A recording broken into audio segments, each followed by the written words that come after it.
5월 21일 금요일 온라인 구역예배를 시작하겠습니다. 다 같이 사도신경으로 신앙고백 하겠습니다. 나는 전능하신 아버지 하나님, 천지의 창조주를 믿습니다. 나는 그의 유일하신 아들 우리 주 예수 그리스도를 믿습니다. 그는 성령으로 잉태되어 동정녀 마리아에게서 나시고 본디오 빌라도에게 고난을 받아 십자가에 못 박혀 죽으시고 장사된 지 사흘 만에 죽은 자 가운데서 다시 살아나셨으며 하늘에 오르시어 전능하신 아버지 하나님 우편에 앉아 계시다가 거기로부터 살아있는 자와 죽은 자를 심판하러 오십니다. 나는 성령을 믿으며 거룩한 공교회와 성도의 교제와 죄를 용서받는 것과 몸의 부활과 영생을 믿습니다. 아멘. 찬송가 559장 4철의 봄바람 불어있고 찬송가 559장을 부릅니다.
이 시간 우리에게 주시는 하나님 말씀은 구약성경 사무엘상 1장 1절로 8절 말씀입니다. 한 절씩 교독하겠는데 제가 전체를 읽겠습니다. 에브라임 산지 라마다임 소빔에 에브라임 사람 엘가나라는 사람이 있었으니 그는 여로함의 아들이요 엘리후의 손자요 도우의 증손이요 수읍의 현손이더라. 그에게 두 아내가 있었으니 한 사람의 이름은 한나요 한 사람의 이름은 분인나라. 분인나에게는 자식이 있고 한나에게는 자식이 없었더라. 이 사람이 매년 자기 성읍에서 나와서 실로에 올라가서 만군의 여호와께 예배하며 제사를 드렸는데 엘리의 두 아들 홈리와 비느하스가 여호와의 제사장으로 거기에 있었더라. 엘가나가 제사를 드리는 날에는 제물의 분깃을 그의 아내 브닌나와 그의 모든 자녀에게 주고 한나에겐 갑조를 주니 이는 그를 사랑함이라. 그러나 여호와께서 그에게 임신하지 못하게 하시니 여호와께서 그에게 임신하지 못하게 하심으로 그의 적수인 브닌나가 그를 심히 격분하게 하여 괴롭게 하더라. 매년 한나가 여호와의 집에 올라갈 때마다 남편이 그같이 하매 브닌나가 그를 격분시키므로 그가 울고 먹지 아니하니 그의 남편 엘가나가 그에게 이르되 한나여 어찌하여 울며 어찌하여 먹지 아니하며 어찌하여 그대의 마음이 슬프냐 내가 그대에게 10아들보다 낫지 아니하냐 하니라. 아멘. 지금부터 오래전에 세상에 이런 일이라고 하는 프로그램에 너는 내 운명이란 제목으로 방송되었던 부부 이야기가 있습니다. 남편은 운전기사로 주 2, 3일 장거리 운전을 합니다. 근데 아내는 혼자서는 아무것도 할 수 없는 환자입니다. 남편이 가정을 늘 비우니 아내는 할 수 있는 것이 아무도 없습니다. 그렇다고 살림이 넉넉해서 간병인을 둘 수도 없는 형편이 있었습니다. 그래서 이 남편은 아내를 데리고 다녔습니다. 남편 차에 태우면서 장거리 운전을 같이 하면서 남편이 아내를 씻겨주고 옷도 입혀주고 화장시켜주고 그러면서 서로 웃는 장면이 나왔습니다. 가난해도 아주 아름답고 행복하게 보였다고 하는 것입니다. 가정의 달을 맞이해서 온라인 구역 예배를 드리는 우리는 오늘은 부부에 대한 말씀, 하나님 말씀을 함께 나눌까 합니다. 오늘 본문의 말씀은 사무엘을 낳았던 엘가나와 한나 부부의 이야기입니다. 에브라임 산지 라마다임 소빔에 엘가나라고 하는 인물이 있었습니다. 한나와 결혼했는데 한나는 불임이었습니다. 그 당시 문화에서는 불임일 경우에 다른 여성을 취해서 대를 잇게 했습니다. 그래서 그 다음 들어왔던 사람이 브닌나인데 이 브닌나가 자녀를 생산했을 때 1장 6절에 보면 한나를 격분시키고 괴롭혔다고 했습니다. 한나는 너무 속상해서 하나님 앞에 나가서 통곡하면서 기도했는데 하나님이 사무엘을 응답해줘 나왔다고 하는 것입니다. 이 본문의 내용을 자세히 살펴보면 행복한 가정, 행복한 부부의 원리가 들어있다고 하는 것입니다. 제일 먼저 이들은 항상 하나님 전에 오를 때 함께 동행했다고 하는 것입니다. 1장 7절에 보면 매년 한나가 여호와의 집에 올라갈 때마다 남편이 그와 함께하며 그랬습니다. 또 사무엘상 2장 19절에 보면 그의 어머니가 매년 드리는 제사를 드리러 그의 남편과 함께 올라갈 때마다 이렇게 말씀했습니다. 그 당시 이스라엘은 매년제와 서원제가 있었습니다. 매년제는 한 해를 마무리하면서 희생제사를 드리는 것이고 서원제는 하나님 앞에 서원과 소원이 있을 때 하나님께 드리는 가족제사였습니다. 그 외에 각종 절기의 제사가 있었고 안식일 제사, 월삭 그리고 기타 제사가 있었습니다. 오늘날은 하나님께 예배 드렸다는 것을 말하는 것입니다. 근데 예배 드릴 때마다 한나는 혼자 있었던 것이 아니라 엘가나와 함께 올라가서 믿음이 하나 되었다고 하는 것입니다. 이것이 행복한 가정의 첫 출발인 것을 아셔야 됩니다. 여러분 성경을 읽어보면 한나의 이름은 여러 번 등장합니다. 기도의 어머니라고 나오지요. 또 사무엘 이름은 이스라엘의 마지막 사사였고 왕을 세웠던 이스라엘 영적 지도자로 여러 번 등장을 합니다. 또 책의 이름도 사무엘상, 사무엘하서 이렇게 되어 있습니다. 그런데 엘가나는 성전에 올라갈 때 이 사무엘상 1장, 그 2장 그 부분에만 나오지 그것으로 이름이 나오지 않습니다. 여러분, 그런데 어떻게 이 가정이 하나님 앞에 성경에 올라가는 이름이 되었느냐 하는 것입니다. 유모 중에 이런 말이 있습니다. 자녀를 서울대에 보내려면 할아버지의 재력, 어머니의 정보력, 아버지의 무관심, 아이의 체력이 있어야 된다 그랬습니다. 그냥 엘가나는 부인이 열심히 하나님 앞에 예배드렸을 때 그냥 따라간 것밖에 없습니다. 그러나 이것이 얼마나 잘한 일인지 모른다고 하는 것입니다. 신앙으로 하나 되는 것, 남편과 아내가 함께 하나님께 예배하는 것, 이것이 복되고 행복한 길의 첫걸음이 되는 것입니다. 그런데 최근에 코로나19 이후에 남편 되신 분들, 가장된 이들이 온라인 핑계 대면서 교회에 나오지 않고 예배를 드리지 않는 경우가 많았습니다. 그러나 그것은 큰 잘못입니다. 온 가족이 함께 몸으로 보이는 예배가 있어야 된다고 하는 것입니다. 부부가 함께 신앙과 예배의 자리에 있어야 됩니다. 부부가 함께 신앙생활하면서 예배드려야 되는 이유가 있습니다. 첫째는 하나님이 기뻐하시는 일이고, 부부는 성전입니다. 이 성전 입구에 야긴과 보아스라고 하는 두 기둥이 있었는데, 야긴은 그가 세우실 것이요 보아스는 그분 안에 능력이 있다는 뜻입니다. 하나님이 영으로 세우는 역할이 있는가 하면 하나님의 능력으로 행하는 역할이 따로 있습니다. 그러니까 아내의 역할과 남편의 역할이 따로 있는 것입니다. 쪽믿음이 되면 그만큼 그 부분이 결여될 수 있기 때문에 자녀들에게 나쁩니다. 그래서 부부가 함께 신앙생활하고 예배 드려야 되는 것입니다. 그런가 하면 이 부부가 함께 예배 드릴 때 신앙적으로 비전이 하나가 되기 때문에 함께 예배 드려야 된다 하는 것입니다.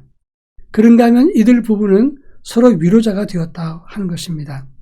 실제로 보면 불임녀가 격분했을 때 한나는 울고 먹지 않았습니다. 엘가나가 입장이 곤란할 겁니다. 한나를 위로하면서 이렇게 여러 가지 이야기를 했을 것입니다. 이 엘가나가 부인 나보고 당신이 왜 그러는 거야? 첫 번째 부인에게 좀 잘해주라고 책망했을 수도 있습니다. 근데 더 이상 말을 못하는 게 자기 아이를 낳은 부인이기 때문에 더 책망을 못했을 것입니다. 그런가 하면 한나에게 당신 아이가 없지만 내가 당신 사랑하잖아 이렇게 말했지만 그것도 아이가 없기 때문에 큰 위로가 되지 않았을 것입니다. 이때 엘가나의 위치에서 볼 때 참으로 난처한 입장이었을 것입니다. 그런데 엘가나가 한나에게 뭐라고 말합니까? 8절에 보면 한나여 어찌하여 울며 어찌하여 먹지 아니하며 어찌하여 그대의 마음이 슬프냐 내가 그들에게 열아들보다 낫지 아니하느냐 이렇게 말했습니다. 그러면서 한나에게는 재물의 분깃을 갑절로 주었다라고 말씀하고 있습니다. 슬퍼하는 한나를 위로하고 젠틀하게 말해주면서 손잡아 주었다고 하는 것입니다. 바로 여기에 행복한 가정의 원리가 담겨 있는 것입니다. 미국 소설가하면서 퓰리처상을 받았던 타킹턴은 이런 말을 했습니다. 위로하는 남편을 얻은 여인은 누구나 이상적인 아내가 될 수 있다라고 말했습니다. 남편이 아내를 칭찬하고 보듬어주고 긍정하고 위로할 때 행복한 가정 그리고 이상적인 아내가 될 수 있다고 말한 것입니다. 사무엘하서 6장에 보면 다윗이 예루살렘에 법궤를 가지고 들어올 때 처음엔 실패했지만 나중에 성공합니다. 너무나 감격스러웠던 다윗은 춤을 추면서 기뻐하면서 하나님께 제사를 드리고 백성들에게 음식을 나눠줬습니다. 그리고 충만한 기쁨과 함께 집에 들어왔을 때 미갈이 이렇게 말합니다. 이스라엘 왕이 어찌 그리 영화로스러운지 발탕한 자가 염치 없는 자처럼 자기 몸을 드러냈다라고 책망을 했습니다. 다윗은 기쁜 마음으로 가족을 축복하러 왔는데 미갈이 비꼬는 것처럼 말을 했습니다. 그런데 다윗이 그 말을 듣고는 또 아주 날카로운 말로 날렸습니다. 하나님이 내 아비 집을 버리시고 나를 택했다. 그래서 내가 그 앞에서 뛰는 것이다. 내가 더 비천해져도 너 같은 계집종에게는 높임을 받으리라 이렇게 말했습니다. 이 미갈과 다윗의 대화를 보면 칼날이 왔다 갔다 하는 것처럼 느껴집니다. 결국 미갈은 사울의 딸 미갈은 죽는 날까지 자식이 없었다 이렇게 말하고 있습니다. 다윗의 첫 번째 부인이었습니다. 그럼에도 불구하고 다윗의 아내란 말 대신에 사울의 딸이라는 이름을 들었고 끝까지 자식이 없었다고 말했습니다. 미국에서 가장 인기 있었던 30년간의 프로그램이 있습니다. 60년대는 나는 루시를 사랑한다는 연속 방송국이었고 70년대 10년 동안은 길건의 섬이란 방송이었고 80년대에서는 가정의 모든 것이라고 하는 연속 방송이 장수였습니다. 각각 10년 동안 장수했었는데 그 장수의 비결이 뭔지 아십니까? 액션, 주먹질이나 총 쏘는 것이 없었습니다. 따뜻한 말로 긍정적인 대사로 서로 위로해주는 따뜻한 가정을 중심으로 그런 드라마가 이어졌기 때문에 사람들을 행복하게 해서 많은 사람들이 그 프로그램을 보았다고 하는 것입니다. 여러분, 미국의 행복한 가정의 드라마가 연속 방송의 비결이었다고 하는 것입니다. 최근 우리나라의 부부의 세계라고 하는 방송이 히트를 쳤다 그런 보도를 봤는데 위도하고 막말하고 막장 드라마를 펼치었습니다. 근데 이것이 어떻게 히트가 됐는가 저는 궁금해졌습니다. 이러니까 이혼율도 높은 것이고 부부간의 갈등도 많은 것이 아니겠나 이런 생각을 했습니다. 여러분, 행복한 대화를 나누는 것, 이것이 서로 위해주고 존중해주는 것, 행복한 삶의 비밀이 되는 것입니다. 그런가 하면 마지막으로 행복한 가정이 되려면 남편은 아내를 돕는 배필이 되어야 된다 하는 것입니다. 한나가 기도하는 중에 하나님의 응답으로 출산했을 때 사무엘을 낳았습니다. 너무나 감격스러웠던 이 한나는 이 아들을 하나님께 바치겠다고 선언을 합니다. 이때 남편 엘가나는 당신 미쳤냐 이런 말하지 않았습니다. 민수기 30장 8절에 보면 아내가 서원을 했어도 남편이 반대하면 그 서원은 무효가 됩니다. 그런데 한나의 그런 생각을 남편이 존중하고 협력했습니다. 이것이 행복한 가정의 비밀이 되는 것입니다. 어떤 집사님이 남편이 교통사고가 났는데 크게 다치지 않았기 때문에 하나님께 감사헌금을 평상시보다 좀 많이 했습니다. 남편이 그 이야기를 듣고 소리를 지르면서 뭔 헌금을 그렇게 많이 하느냐고 책망을 했습니다. 이 부인도 지지 않으면서 아니 당신 안 다쳐서 감사해서 헌금해서 드린 거야. 그럼 많이 다치는 게 좋아. 이렇게 대답을 했습니다. 그랬더니 남편이 또 지지 않습니다. 우리 교회 다니는 누구누구도 교통사고가 났는데 안 다쳤는데 그때 헌금 안 하더라. 이 얘기를 했습니다. 부인이 또 지지 않습니다. 너는 어떻게 안 드린 사람만 기억하니? 하나님께 깊이 감사하는 사람 한 사람도 기억 못하지. 이러면서 그러니까 네가 그 모양이야. 이렇게 이야기했다고 합니다. 여러분, 부부는 애째로 돕는 배필입니다. 하나님의 일을 위해서 협력하고 가정의 행복을 위해서 자녀 교육을 위해서 다음 세대를 세우는 일을 위해서 협력하는 존재가 되어야 된다고 하는 것입니다. 부부가 믿음 안에서 젠틀하게 서로 세워주고 위로해주고 그리고 서로 격려해 줄 때 다음 세대를 세워갈 수 있는 것이고 복된 가정이 되는 것입니다. 뿐만 아니라 사무엘 같은 인물도 나올 수 있게 된다고 하는 것입니다. 옛말에 관관어중이라는 말이 있습니다. 너그럽고 간소함으로 이끌라 그런 말인데 이것은 나라를 다스리는 통치 철학입니다. 간편한 정책으로 백성을 다스리고 너그러운 마음의 통치자가 되라 그런 말입니다. 여러분, 부부끼리도 마찬가지입니다. 행복한 가정이 되려면 가족끼리 너그럽고 까다롭지 않고 평상시에 아주 간단하게 간소함으로 가족관계를 잘 이끌어가야 되는 것입니다. 이와 같은 가정에 대해서 행복으로 가득한 가정, 다음 세대가 세워지고 사무엘 같은 인물을 배출하는 믿음의 가정이 되기를 바랍니다. 다 같이 기도하겠습니다. 사랑 많으신 하나님 아버지, 가정의 달을 맞이해서 온라인 연합 구역예배를 통해서 부부간의 행복, 가정의 행복을 다루었습니다. 저희 모두가 엘가나와 하나와 같은 부부관계를 유지하게 하시고 행복한 가정 되며 다음 세대 사무엘 같은 인물을 배출하는 믿음의 가정 되도록 역사해 주시옵소서. 예수님의 이름으로 기도합니다. 아멘. 다 같이 헌금 찬송 314장 내 구주 예수를 더욱 사랑 1절만 부르면서 헌금하겠습니다.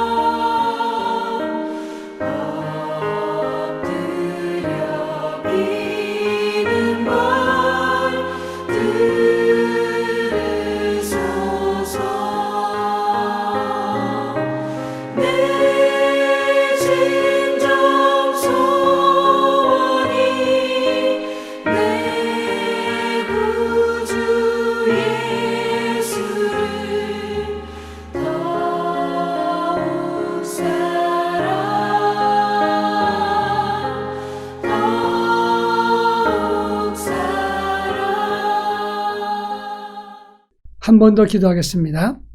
사랑 많으신 하나님 아버지, 저희들의 작은 정성을 믿음으로 드렸습니다. 하나님 저희들의 예물을 받아주시고 이 예물이 모아져서 복음 세우기 위해서 아름답게 사용될 수 있도록 역사해 주옵소서. 헌금을 받는 복음 세우기 교회들도 새 힘과 능력으로 열심으로 하나님 나라를 확장을 위해서 힘쓸 수 있도록 함께해 주시옵소서. 예수님의 이름으로 기도합니다. 아멘. 다 같이 기도하겠습니다.